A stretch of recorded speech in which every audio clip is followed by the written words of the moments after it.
So tell me, very often when I have a discussion to this effect, or when I think about it myself, it almost feels like because of the economic deficiency of our recent past, that we are not, this is my hypothesis, shoot me down when I'm wrong, that we are not culturally sophisticated enough to play by the rules. And therefore, no matter what system we put in place, we find our own ways to, sort of corrupt it and whatnot.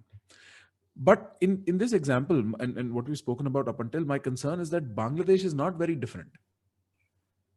If it's not as good, it's probably worse, right? How is it that they have then, like, and it's not even like you can resort to the whole population argument in that case. They are as bad population wise as we are.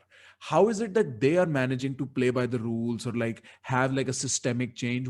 Is it a cultural problem, or is it a systemic problem? Are they different? Like, you know what I'm getting at? Right.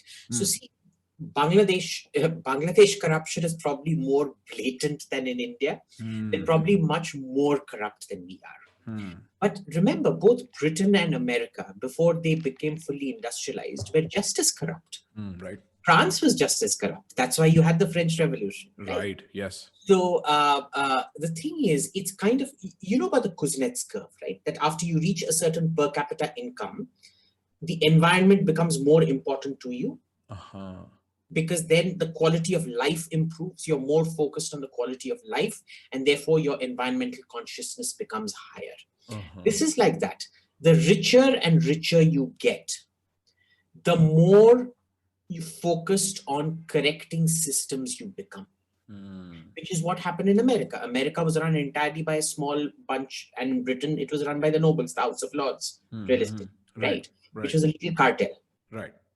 And it's quite curious because the House of Lords has how many members? 300, 400, 500, 600 members. Pata nahi kya hai. I think it's the House of Commons that has 600 members. In the Mughal Empire, you had 655 families that controlled 70% of the wealth of the empire.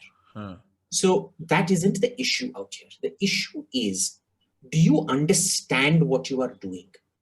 Because with Sheikh Hasina, she understood what was needed for industrial growth. She knew that they can't do things like space, they can't do things like nuclear weapons, they can't do indigenous fighter aircraft and all of that. And she decided we are going to focus on two things, ceramics and textiles, where they already had a certain strength. And they allowed those sectors to grow. They didn't even impose restrictions on them like, they've got sweatshops there. In India, you don't really have sweatshops in that sense.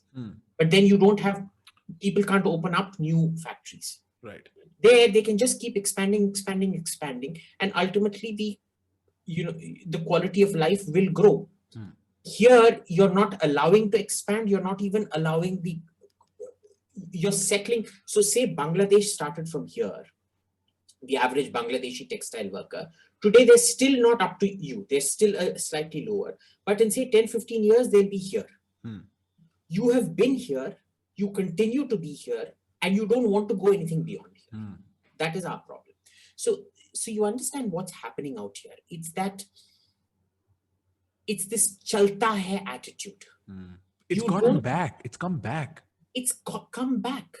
It's come back, and it came back because of all those 2G scams and things like that. For a short period in between, I think end of Vajpayee and UPA 1, from Vajpayee's beginning to UPA 1, wealth and profit for the first time in India became good terms. It was good to be an industrialist. It was good to make profit. It was good to, be rich. Right. By UPA 2, not just because of the scams, but also because of that NAC crap and the boys' unrestricted socialism, wealth became a dirty word again. Right? So you're no longer aspirational anymore. Right. And that's very, very, very problematic. Because unless you're aspirational, you can't grow. I mean, just because some pseudo-religious quack told you 70 years back that this country can survive by spinning a spinning wheel, producing low-quality garbage cloth, countries can't exist on that. Maybe lemurs can, maybe chimpanzees, orangutans, and baboons can. Human beings can't. That's not the way things work.